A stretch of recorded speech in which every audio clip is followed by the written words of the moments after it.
Listen, I know it's not the holidays, and I know it's not 2013, but damn it, I wish it was. Hello there, and today I'm gonna be taking a look at the Nintendo Holiday Gift Guide from 2013. And I have had this for the longest time. I used to read this little pamphlet religiously as a kid, and I have just always been very fond for this era of Nintendo. 2013, 2014 is really when I started to pay more attention to the games that were coming out, and 2013 was actually the year that I got my first 3DS, or more specifically, the 2DS, which also came out that year. And I just wanted to kind of take a trip down memory lane and take a look at what was being featured at the time, what new games were out, and basically just everything that was happening in 2013. So, on the front here, we've got the Wii U with New Super Mario Bros. U on it. Got the Mario and Luigi Wii remotes. The Nintendo 2DS, which, like I said, had just come out in 2013. And that is Mario Party Island Tour, I believe. And we have the Nintendo 3DS XL up here with Zelda: A Link Between Worlds. So, let's check out what's inside. As you can see, this is a very beefy book. We got a lot of things to go over, so I am very excited because I have not looked at this in a couple years, and I am excited to see just what is in this book. So, first up, we've got the Mario and Luigi Wii U Deluxe set, and I might be wrong on this, but I believe because originally, like in 2012, they had the basic set, which was just like it was just the bare minimum. It was like the Wii U. There was no game included. It was just the Wii U. And the deluxe set, which was $50 more, came with all this plastic junk, like the stands and everything. And originally, it came with Nintendo Land.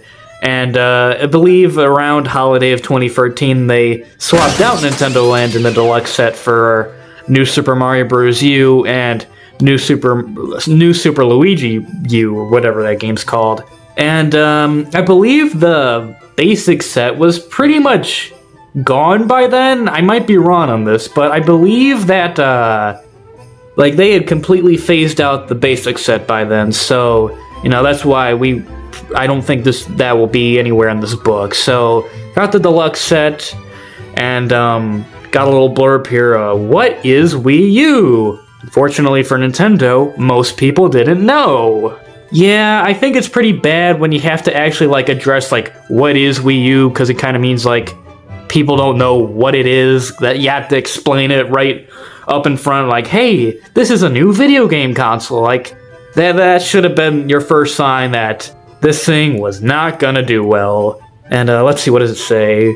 Wii U is the revolutionary new system from Nintendo, featuring high-definition graphics, the innovative Wii U gamepad controller, and a vast collection of incredible games that are only on the Wii U system. I feel like they should have put incredible in quotes. And of course, we've got Mario 3D World on the TV there, because that was Nintendo's big holiday title for 2013. I believe it came out in November, I want to say, or October. It was pretty close to when this book would have been made. And speaking of Mario 3D World, here it is, front and center. And I've got to be honest, I'm not the biggest fan of Mario 3D World.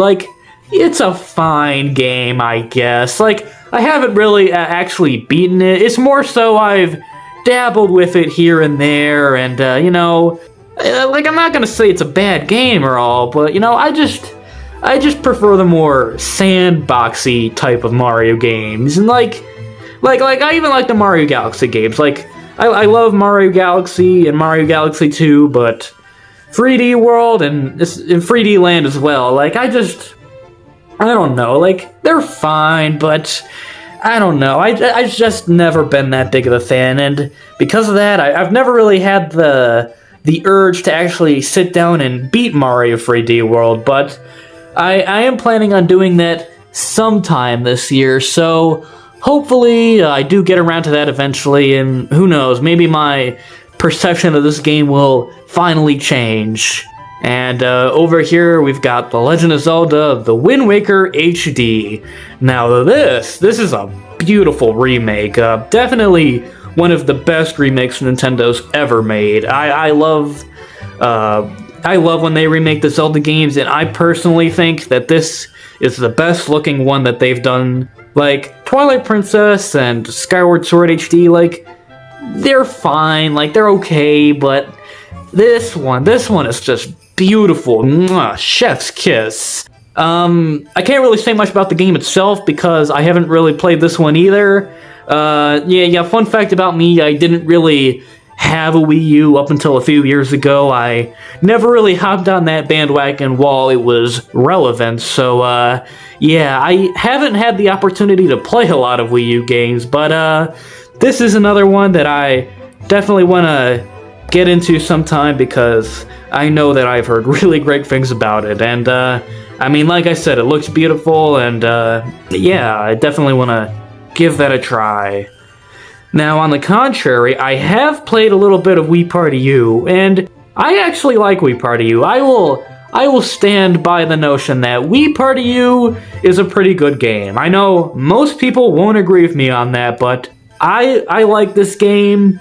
I feel like it has decent Wii U gamepad support. Like, I wouldn't necessarily say it's enhanced by the Wii U gamepad, but like, it does have some things that like would be pretty hard to do with like a standard controller. Like, I know there were some mini games where like somebody had to be looking at like just the gamepad screen and it would affect like things happening on the TV, and like things like that are pretty cool. Like, the way they were done in this game wasn't like anything that special, but like I like Wii Party U. I haven't played it too much, but from what I have tried in the past, like, I have always had a good time with this game, and I wouldn't say it's better than Wii Party, but it is a solid little minigame collection, which is something I cannot say about this next game, Mario and Sonic at the Olympic Winter Games Sochi 2014.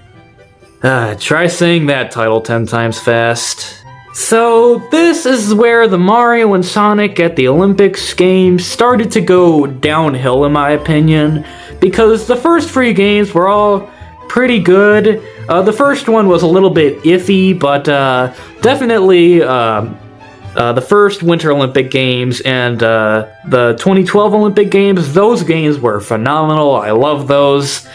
This one, not so much. This is it's the first one in HD, first one on the Wii U, and I don't know, man, like, so much of the love and character that was in the first couple games, it just feels like it was gone in this one. It just kind of feels like this was just made like to put something, just like have an extra game out for the holiday season this year, and like that's fine. Like, these games don't have to be like the craziest thing out there, like they never were. Like, they're just mini games, but man, they barely did anything with the Wii U gamepad, and just like, it just felt so soulless, and I just was not a fan. I mean, it's fine for what it is. It's not like the worst of the Mario and Sonic Olympic games. Like, I think that the 2016 games was definitely worse, but man, this one is just such a nothing game, and it really breaks my heart to say that because I really like the ones that came before it. We got Wii Fit U here.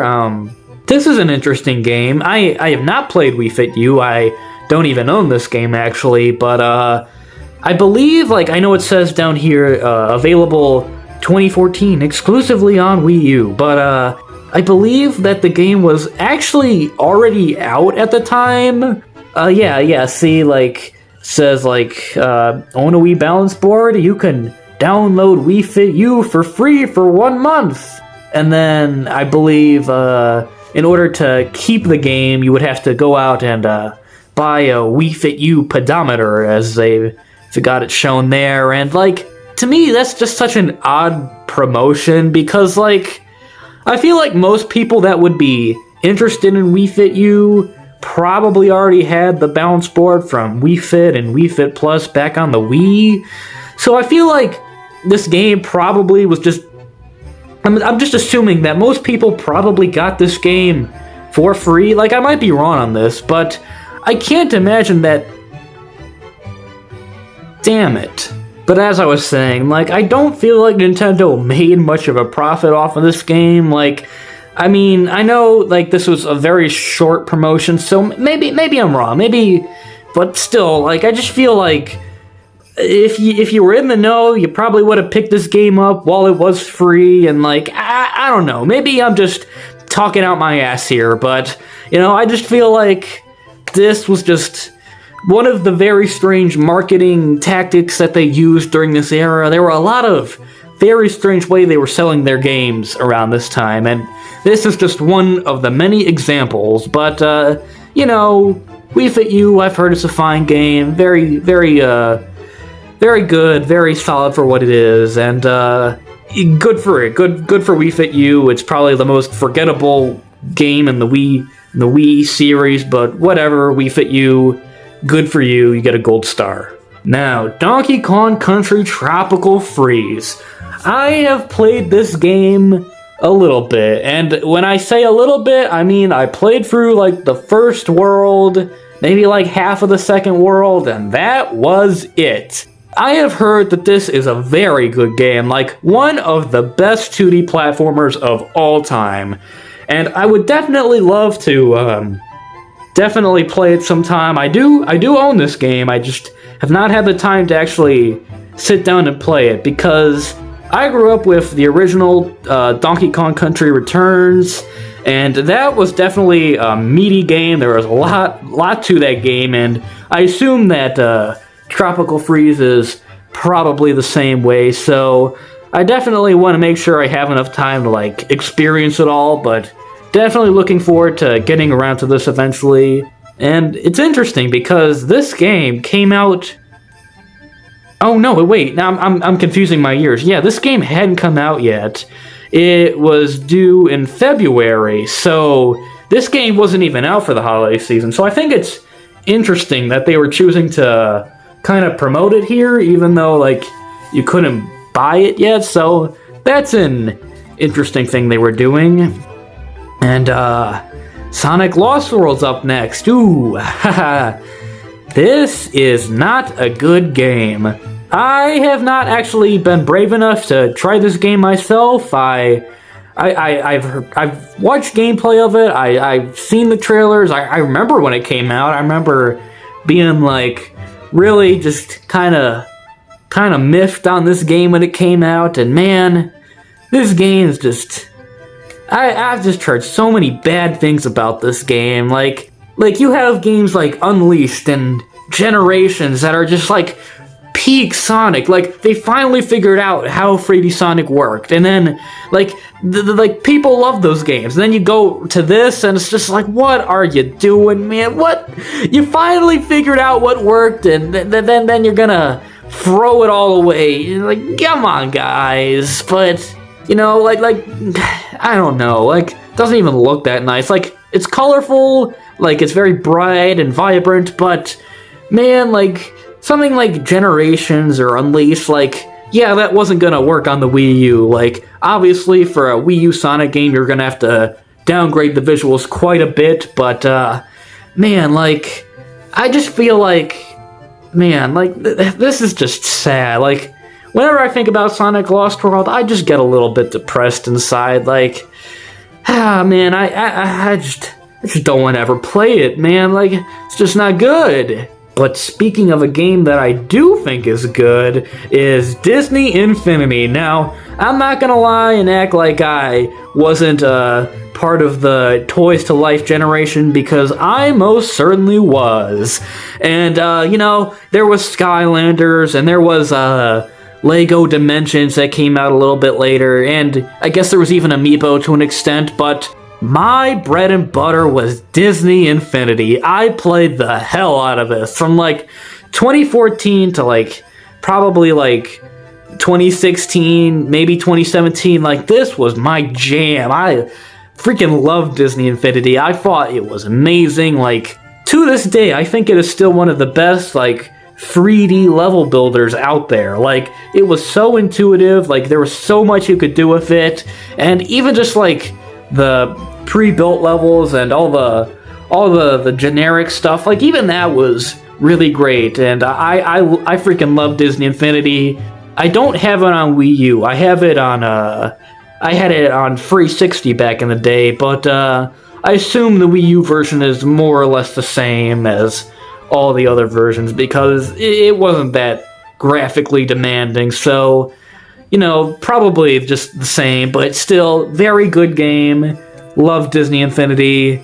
And, yeah, so, let's see, we got Scribblenauts Unmasked, a DC Comics adventure. This is a game that exists. Alright, up next we've got Rayman Legends. Oh man, poor little Rayman Legends. What a sad story this game is. So basically, it's just a little history lesson for all you not in the know. Pretty much, Rayman Legends was supposed to come out like very early 2013. It was going to be a very early Wii U game. But Ubisoft, the developer of Rayman Legends, they had also made Zombie U, which was also an early Wii U game, and that game did not sell well. It sold like crap.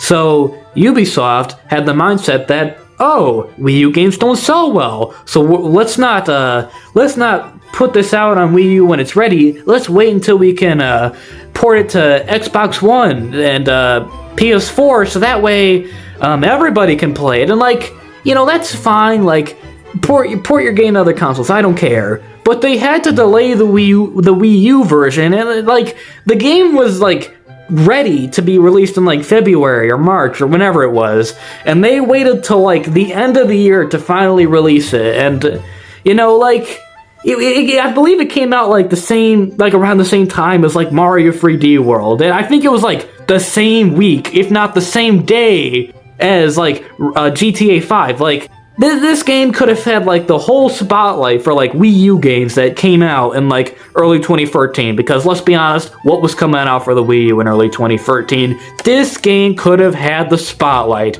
but nope, they had to push it back because, oh, Wii U games don't sell well. And, you know, I just feel like it kind of blew this game's chance, you know, and not necessarily blowing its chance, but I just feel like it could have done a lot better if it had come out when it was originally supposed to. But I'm rambling. I should let's move on. We got Skylanders. They had a lot of Skylanders Wii U bundles, and I don't think that's not what this is. This isn't a Wii U bundle or anything, but this just comes with like the base, I think. I'm not a big Skylanders guy, so I don't really, I believe this was like the third year of Skylanders, because I think they started in 2011, from what I remember.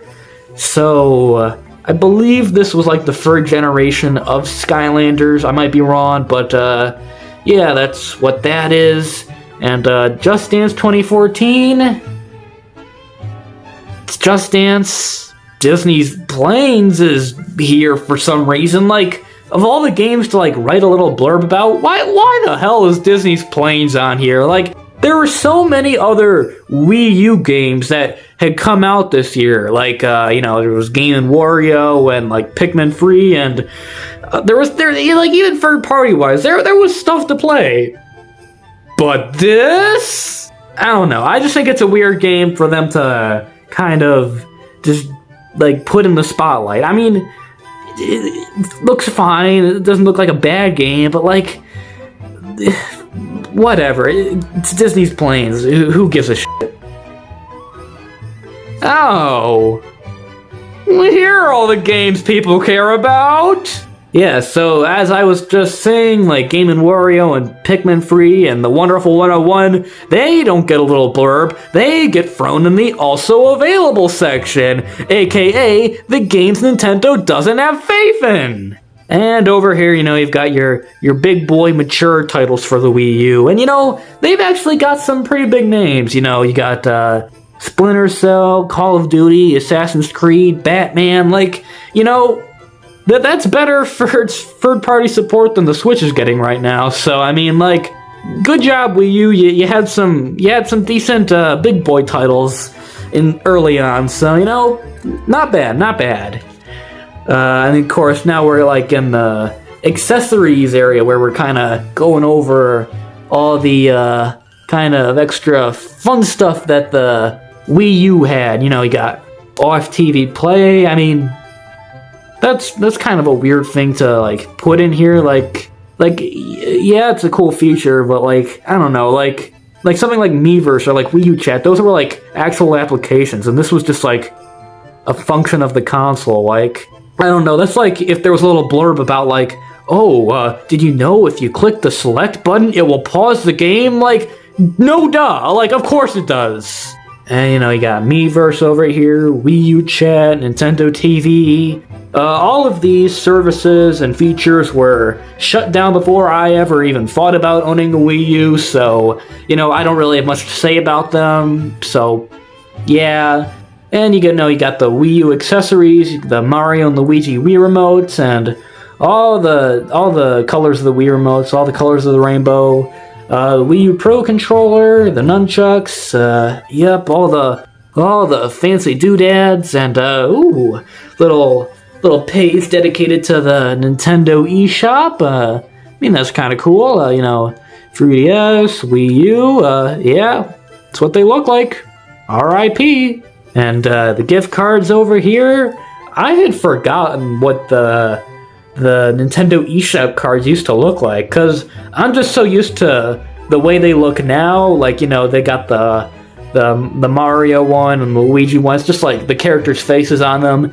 I forgot, I remember them looking like this. I just kind of forgot that they ever did look like this for a while there. And I definitely think that the way they look now is definitely a lot better. But, these are fine. They're whatever. And, some more Nintendo eShop exclusive games. So we got Wii Sports Club, which I forgot that came out this year, too. I believe it was just bowling and I want to say tennis were the only sports that were out yet, because like I said earlier, with Wii Fit U, Nintendo had a very weird way of selling their games this generation, and Wii Sports Club has to be the most confusing, and I still don't 100% get what it was. It was a subscription service. There's a day pass, and it was just really weird, and I don't really want to get into that now, but yeah, Wii Sports Club, sure. And, you got some virtual console games, Zelda, Mario World, Donkey Kong, and some third-party games. And, got some 3DS games, too. Mario and Donkey Kong Minis on the Move. I love this game. This game's awesome. And same thing for Push Mode. This was an old game. Not old, but, this was a game from, 2011, which it's interesting that they would advertise a game from over 2 years ago at this point, and I think really the reason they were doing that is because there really weren't very many Nintendo 3DS eShop exclusive games at the time. Outside of Mario and Donkey Kong and Push Mode, there really wasn't much else. And let's see, we've got the Game Boy games being shown off, SteamWorld Dig, Phoenix Wright, yeah, some pretty cool stuff. And of course, we've made it to the 3DS section. Now, I'm probably going to have a little bit more to say about these games because I was definitely more involved with the 3DS during its life. Like I said, 2013 was the year that I got my first 3DS, so I was really starting to pay more attention to the games that were coming out. So yeah, let's see what we've got. First off, we've got 3DS XL. This came out in 2012, so this was about a year old by the time this book came out. This was like the definitive 3DS at the time. You got all the colors. You got just the bigger screens. Like this was like the 3DS to get if you were gonna get one. And got the special edition 3DS for Link Between Worlds here, and I love how this looks. Like, you've got just the gold finish, and got the Triforce on top, and the upside down Triforce on the bottom to represent the low rule Triforce. I just think that is like such a good design for this game, because it kind of represents the two worlds of the game. Like, this is so cool. Like, compared to like the Majora's Mask 3DS that came out a few years later, like, this is so much cooler. Like, I would love to get my hands on this one day. It was just beautiful. Then you got the original 3DS from 2011, and I gotta be honest, by 2013, like, there was like almost no reason to buy the original 3DS, because by 2013 you had the 3DS XL and you had the 2DS, and like the 2DS was like, that was like your cheaper one. I don't remember how much that one cost. It was like $150, I think, around there. And the 3DS XL was more expensive than the 3DS, but at the same time, it wasn't like that big of a difference. It's like $20-$30 at the most. Like, it really wasn't that much more expensive than the original. So it was like, really, like, you could either like splurge a little bit more and get the fancy model, like, because this really was like the definitive 3DS. Or if you're like on the cheap side, you gotta save your money, get the 2DS, because like it's the 2DS. Come on, man. But like, there's just no reason to buy the 3DS. It was just the sort of weird middle tier that, like, it worked, but like there was like no real reason to go for it, because if you wanted it cheap, you had this one. If you wanted it fancy, you had this one. This one was just this weird middle child of a system. It was just weird. But the 2DS, like I said, this was the one that I got back in 2013, and man, I played the hell out of it. I still do, and I will still stand by this. I believe that the original 2DS is the most comfortable 3DS model to hold, and I will stand by that till the end of time. Like, the original 3DS, the XL, they're fine. They feel fine, but like the way the 2DS is shaped with just how like it's like one big chunk instead of the clamshell design where it folds, like, I think that just makes it so much more comfortable, especially when you've got bigger hands. Like, I'm not someone with like huge hands, but it's just so much more comfortable to hold, because I just feel like when I use the original 3DS or the XL, like, my hands just feel so cramped and the shoulder buttons feel puny, and this one just feels so much better to hold, which I know is a little bit of a hot take, but man, I love this thing. Like, I know I've got a lot of nostalgia for this model, but damn, it is just, it's a great system. And first games we got up, probably the biggest 3DS games of the year. We got Pokemon X and Pokemon Y.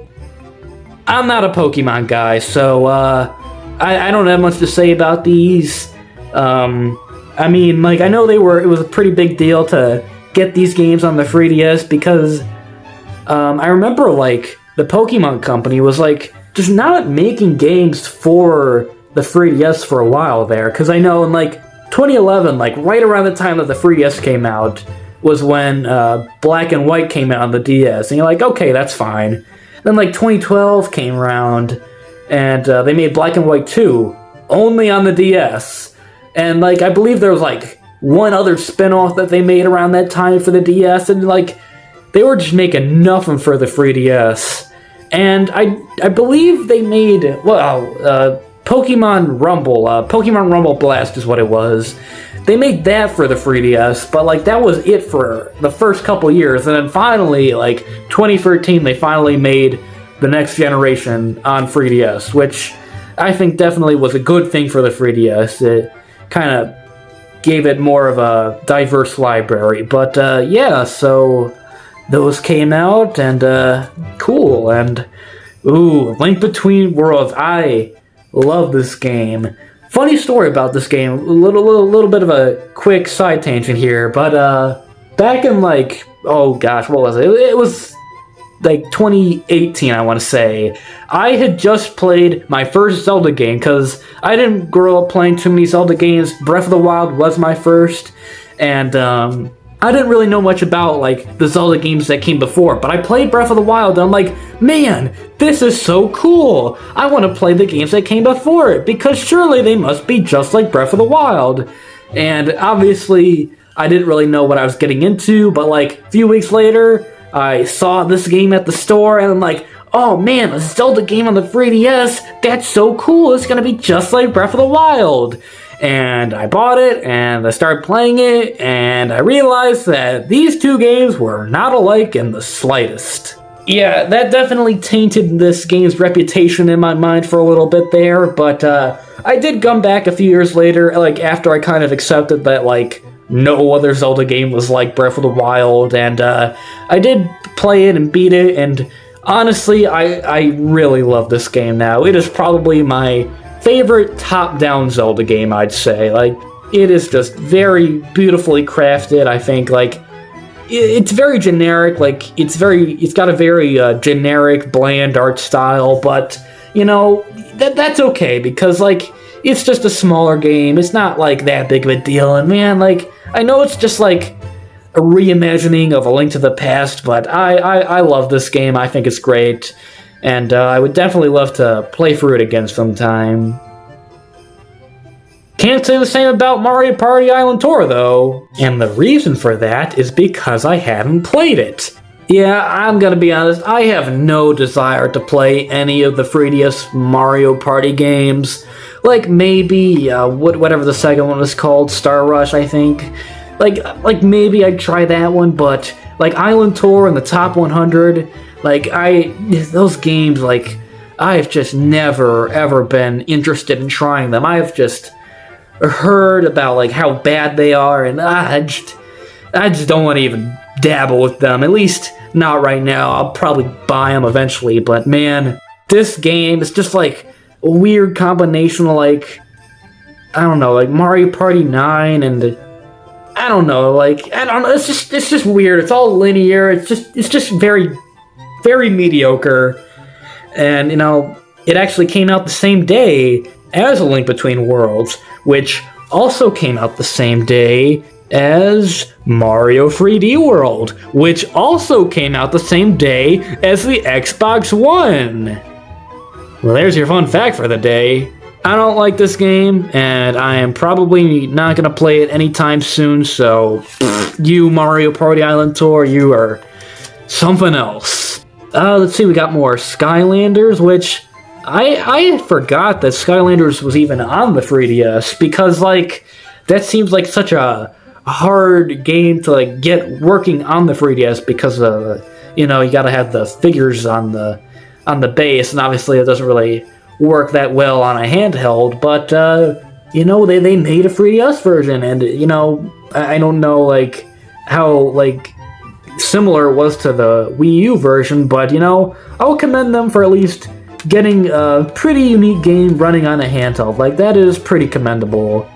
And, you know, the same thing could be said for Sonic Lost World, because I haven't played this version of the game either, but I believe it is the exact same as the Wii U version, which, you know, is pretty impressive. Like, that they got, like, a full-fledged Wii U game running on a handheld, like, especially the 3DS. Like, you know I was kind of dogging on the graphics for the Wii U version earlier, but, you know, like, just the screenshot, like, it looks pretty good for a 3DS game, especially, like, a 3D 3DS game. Like, it's pretty good looking, you know? I think they did a pretty good job with it. And, let's see, what else have we got? Batman Arkham Origins Blackgate. This is another one I forgot about. I mean, I believe it's not like the kind of Batman Arkham games you'd play on console. It was definitely much more of a static camera situation where, like the camera's locked in place, kind of like the old school Resident Evil games on the PlayStation. It's a little bit like that. But, like I said, like, it is a Batman Arkham game on the 3DS, and, the 3DS especially did not have very many mature titles, so, it's pretty cool that this was on there as well. And, you also got Shin Megami Tensei 4, that's pretty cool, and, see, we got the last few pages here. Disney Infinity on the 3DS, yes. Now, I know for a fact that this game it has the subtitle of Toy Box Challenge because it is actually a completely different game than the console version. I believe this was more of a hack and slash type deal, and like that's not as nearly as exciting as the console version. But they did have a base for the 3DS that you could scan the figures, get them in the game. Like, again, it's commendable, so, pretty cool that is a thing. Like, it's not a very good thing, but still, it's a neat novelty. It's cool. And we got the some Adventure Time game down here. Sure. And here we've got the also available section, and oh, well, here's all the games I give a damn about. Very interesting that they decided to kind of put some of these games at the end, like not write a little blurb for them, because like half of these games came out in 2013, like Luigi's Mansion Dark Moon, Mario and Luigi Dream Team, Animal Crossing New Leaf. Like, those came out in 2013. Now, granted, they did come out in the earlier half, and I know this book was mostly focusing on, the games that had recently come out, like, within the last couple months. But still, like, Animal Crossing and, like, Luigi's Mansion, like, those are some pretty big-name games, and I'm just kind of surprised that they didn't have anything for them in here. Just kind of threw them in as an afterthought, like, oh yeah, and, these games are also here, whatever. I just think that's a little bit weird, but yeah, that is the end of the book.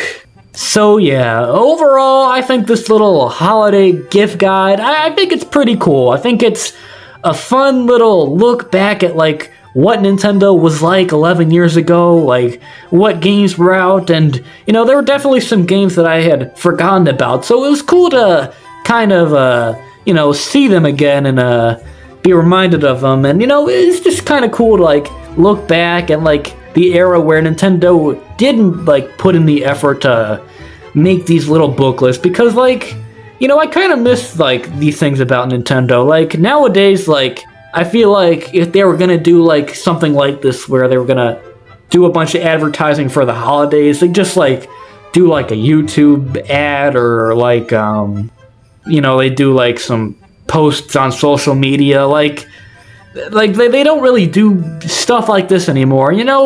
I can understand why. Like obviously there's a lot of more time and money that has to go into making something like this. Like I imagine it wasn't cheap to print these either, because these are very high quality booklets, and I get why they don't do this anymore, but I still kind of miss it.